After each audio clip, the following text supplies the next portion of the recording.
Hi, everybody, and welcome to Nats Nation here on Rogers TV. Now, last time I was here, I did say that we weren't going to be back until the season started. But when we got the special opportunity to talk to the GOJHL's Commissioner, Mark Tuck, you got to take him up on that. So we had a chat with him, and here's what we got. With the league set to possibly return here on January 15th, how important was it for the teams, the leagues, the players, etc., to actually get the season underway this year? Oh, it's very important. One of the things that kids, they practice and practice and practice, but they're happy to get into scrimmages. They're happy to get into games. It's really good for the mental aspect of the player to get back on the ice, to get in their team environment, and you could really see smiles on the kids' faces. We had to end the season last year kind of quick. So now we got some 19-year-old kids that are 20 years old and they want to finish the year. Now, how do you think these changes are going to be affecting the players as a whole? The no body checking, well, you mean? For example, yeah. Oh, I think they'll adapt to it. Well, we've seen it already. The kids are adapting to it. It's just the change in the game, and this is something that we knew going in, and we were told back in June when we started to get the game ready again, and that there'd be no body checking until there's a vaccine. So kids have been told that since day one. As we said, you mentioned the body checking. Will it also include stuff like holding and grabbing and the board battles as well? Yeah. There's you might have the odd clutching and grab, but the scrums in front of the net and the pushing and shoving, that's all going to go away. What about face-offs? Face-offs will be there, yeah. Still normal, no changes to the rules? No, there's no changes to the rules there. There's face-offs. And one of the things that allows us to have face-offs is all the players are wearing masks under their cages and bubbles. So once we did that, the OHF said, yes, it's okay to have face-offs. How has been the response to the wearing the masks the whole time? I think that maybe the first couple periods that was probably different, but we've had no complaints at all.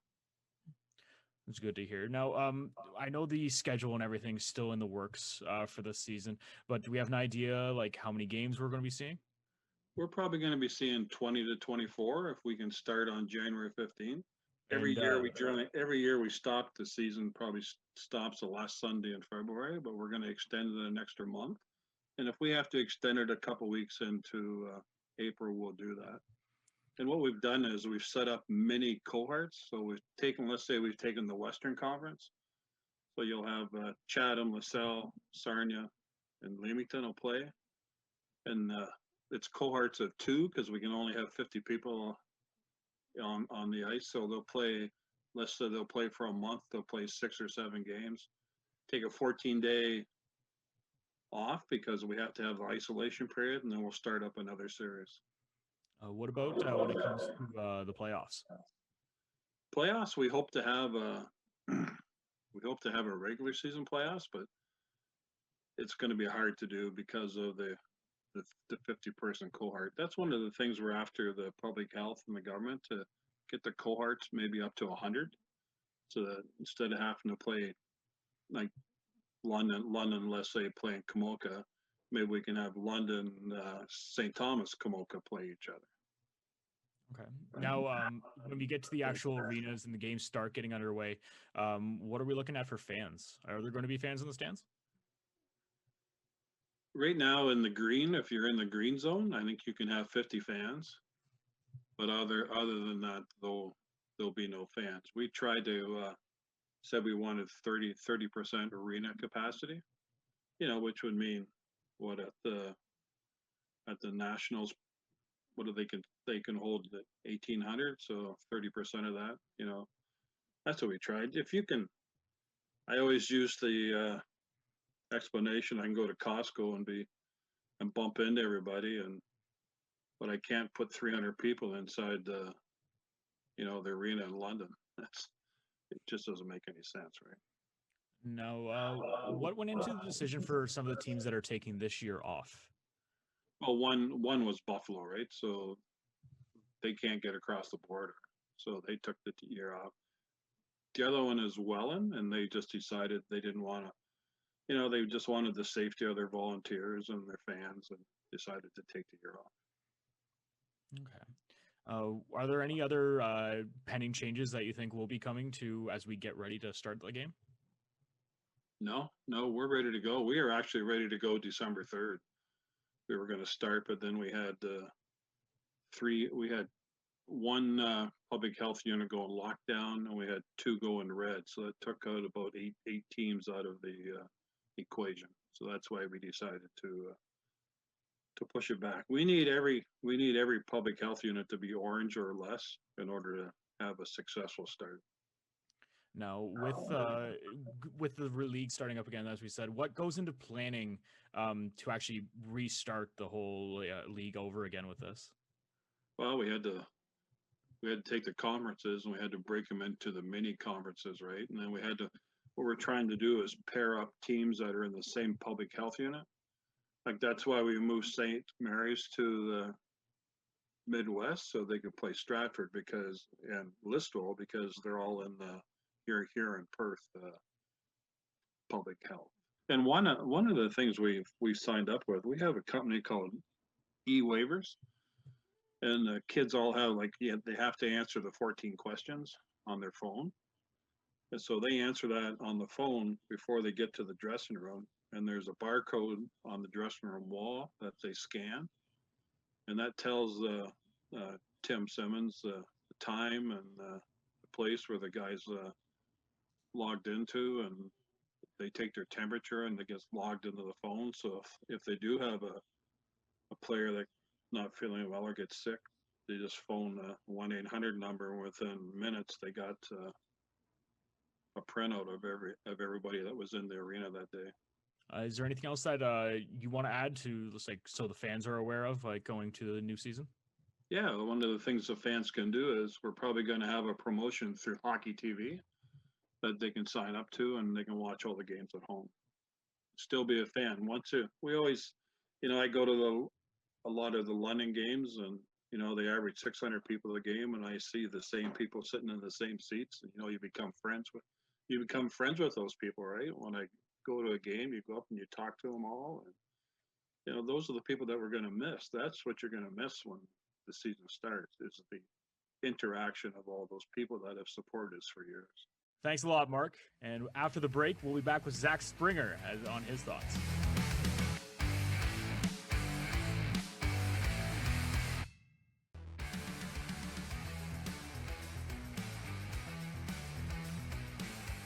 Welcome back to Nats Nation. Thanks again to Mark Tuck for taking his time to give us that interview. Now, just joined here by Zach Springer once again. And Zach, what did you pick up anything in particular off the interview? It was great to listen along, and thanks, Kyle, for asking all those great questions to Mark. It was great to have Mark here on the show with us tonight. One thing that stood out initially, I would say, is the mask wearing.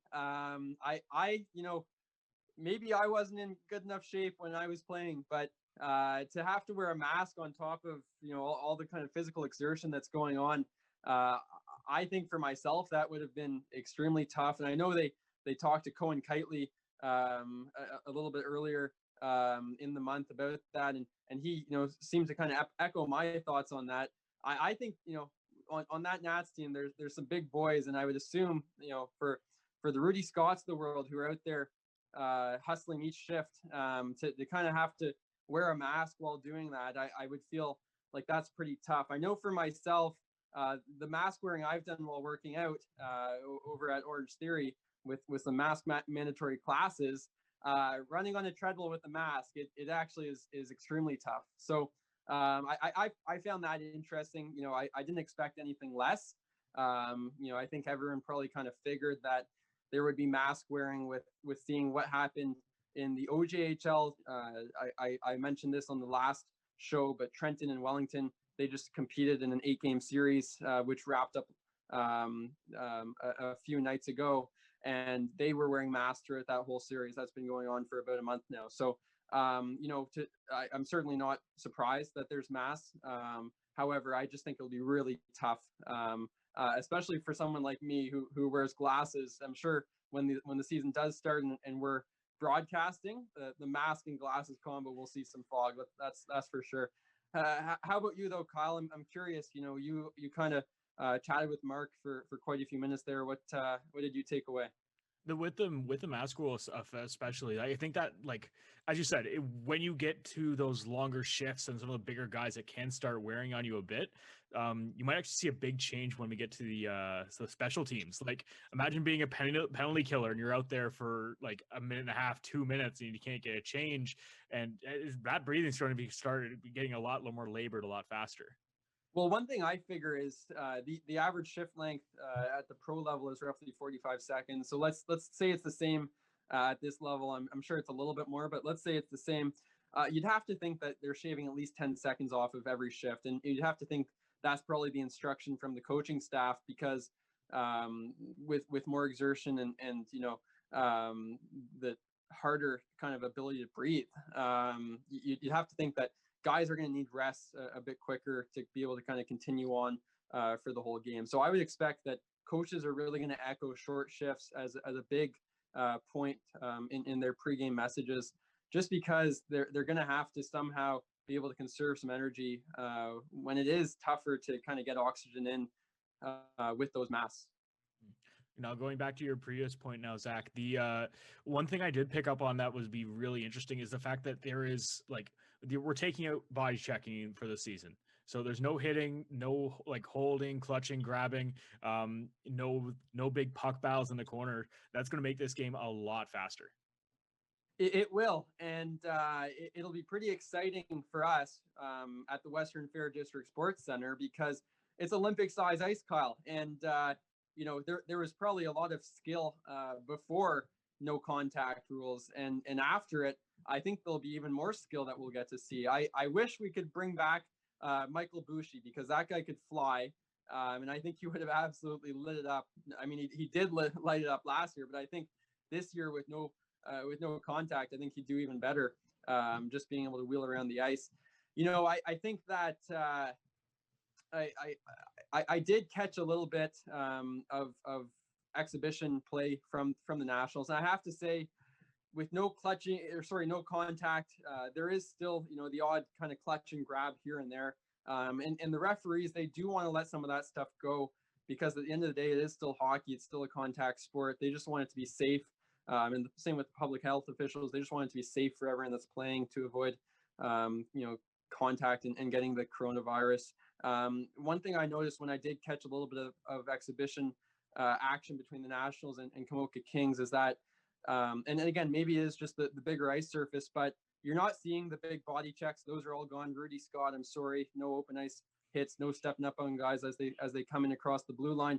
But there is still kind of the same hockey that we know and love. It didn't look all that different. There's a lot of scoring chances, which is exciting. The game I went to, it was only a 50-minute game, but they tied 3-3, so there were lots of goals for a shortened game. And I think that what hockey fans always seem to be longing for is more goals, more action. I think the majority of hockey fans do love physicality, fighting, which doesn't necessarily happen all that often at our junior B level. But I think body checking is something that fans love. I think the other thing that fans love, though, is action, goals, exciting plays, and that's kind of tenfold. Like you're developing a game that's kind of breeding that type of play by taking out the contact. So I think it'll actually maybe benefit the Nationals, who are always suited to play on the Western Fair ice. They're always trying to be a fast team that can get around the ice and control the puck. Pat Powers talks about puck control all the time. It's one thing that he wants his team to possess. He'd rather have the puck than the other team have the puck. It's common sense, but when you're able to instill that philosophy in your team and the way that you play, it actually can set you up for a lot of success, as we've seen in the last few years. So I guess what I'm trying to say here is that although there is no body checking, I think especially at the Western Fair, the Nationals should be pretty well off, because they are a team that's kind of built to not need or rely on big physical players. Yeah, that is going to be one of the most interesting things is a team like, as we said, the Nationals, who are the more skill-based team. I think a team like possibly like St. Thomas or Komoka could also fit in that same boat. But then on the other side of the spectrum, a team like LaSalle or Leamington, who really like thrives on the physicality of the game, it's going to be a big style change for them. Or even think about a team that plays on in a small barn, right? Like a Strathroy, where Strathroy, from past kind of experience, they hang around games, they hang in games, they're close, they're right there, and it's because they're in a small barn and they can kind of body check and use a physical edge to wear down teams and try and frustrate them a bit.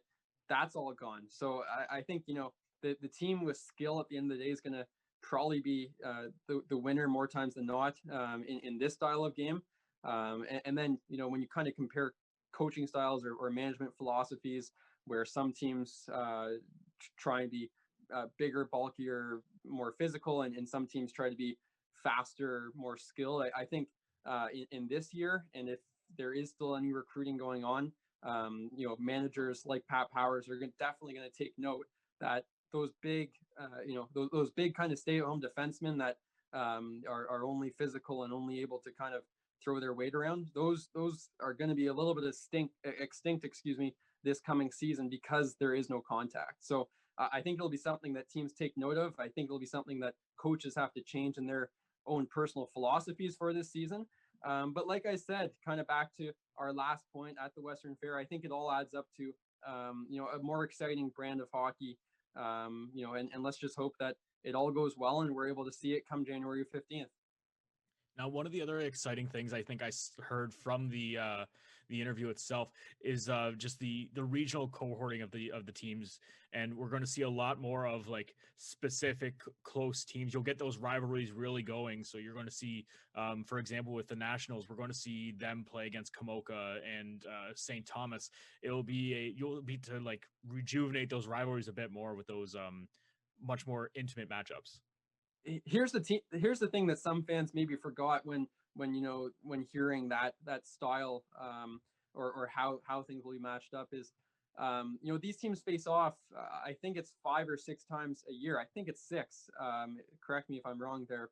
And so they're playing each other that many of times anyway. And it does make sense in COVID, where you're in a tight bubble, and they're trying to limit that bubble down to 50 people. It does make sense that you would play back to back 6 times. And I think that a lot of leagues are going to have to turn to this if they want to play.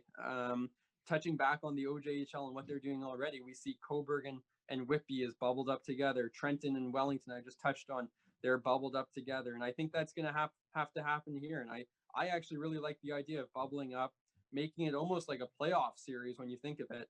And the only downside in my personal opinion is if you get a team that's way better than the other, and they're blowing you out every game, 8-0. I just think that's maybe pushing it a bit. That's a bit unfortunate. And I could definitely see that happen here in the GOJHL, where not every team necessarily has the parity. Not every team's always playing at the same level. Some teams are definitely a bit more stacked than the others. I could see the Londons of the world picking on a team down by the bottom and just smacking them kind of every game. But again, maybe that doesn't happen. We see every year the Nationals seem to have some tough games against teams that are bottom feeders, and perhaps that happens in a 6-game series. I'm just really happy that they've found a way to work it out. I know that Mark Tuck's been working extremely hard on this. I'm sure all the other managers, owners, and coaches around the league have too. I thought it was really cool that they all kind of use a waiver form to track the symptoms and to ensure that no one is getting COVID around the league. I think that's a really good step. And I think it was all positive. This conversation you had with Mark leads to me feeling really, really, hopefully confident that come January 15th, we can get excited for something. Now, the one thing that's still up for discussion is when it comes to the actual like attendance of fans and stuff like that. We know there are a few teams that are a little worried about what's going on? Like, because all the teams, they obviously want fans, but it's just going to come down to the question of how many they can actually squeeze into their buildings. Yeah, and that you could tell that's a bit of a sensitive topic when you asked Mark, and I think at this level, one thing that might be able to get us through, and don't quote me on this because it's a bit of a bold statement, but one thing that might be able to get us through the season, if there are no fans able to attend these games, is it is still a payment league where the players do have to pay some sort of fee, a league fee, sometimes a team fee. We've seen leagues out west, such as the BCHL, who was historically at the tier 2 level not a pay league. They would not have players pay any fees. This year, they've actually gone to that model where they've had players pay a few $1,000s to be able to cover the expenses of the budget that would have come from having fans and having that gate revenue. Obviously, all these leagues operate through ticket revenue. They're not necessarily sponsorship or merchandise heavy. It is all through ticketing for the most part, anyway. And I could see that league fee going up for this year to kind of help out the teams. But again, that to me is something that I'm just speculating on. I haven't seen anything official on that. I'm just kind of seeing what's been done out west, in a league that's already playing, and looking at how that could play in here. Yeah, for sure, as we get closer and closer to that January 15th start date, we'll get more information on stuff like that, if something like that does occur, for sure. As we said, I know you're a little worried, Zach, about a team that could really steamroll another team when it comes to the actual season. The one thing that I see could be an issue with that is when we actually get to the playoffs themselves. Because you could have some really odd seeding if a team just absolutely steamrolls their competition, and then they get to the playoffs, and then they're facing like a 6 or 7 seed who may have had a rough regular season, but is still a solid team.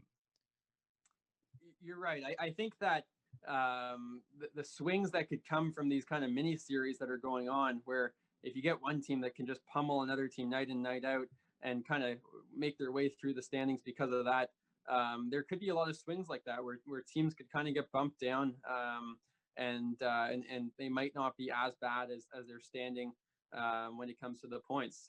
So I think that would be pretty interesting, and it's something that we'll have to kind of monitor throughout the season. But could you imagine if there are some sort of upsets like that? It seemed they weren't necessarily sure yet on playoff format, which is another big question we'll have to kind of ease our way through with as we go through the season. But it would certainly be interesting if that did happen, where a team wasn't necessarily as bad as their seeding, and there was a big upset because of that.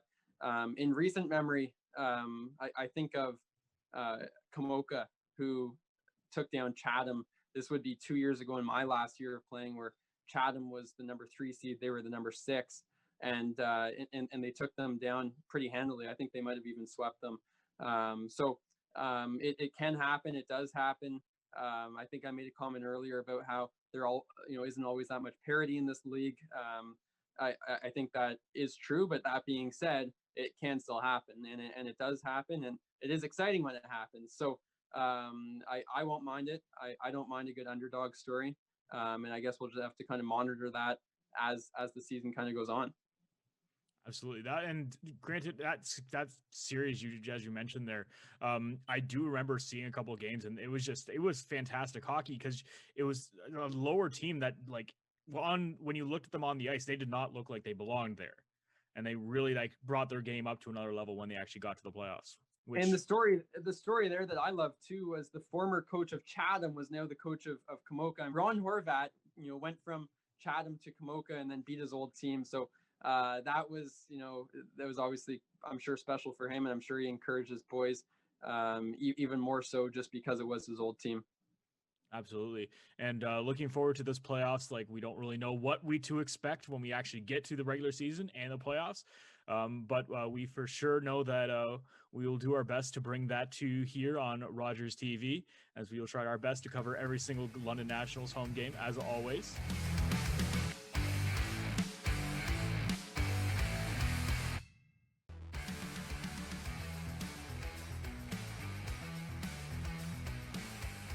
Now, I'm going to say this hopefully one more time. We will see you guys next time, which should hopefully be the start of the 2020-2021 season here on Rogers TV. Thanks so much for watching.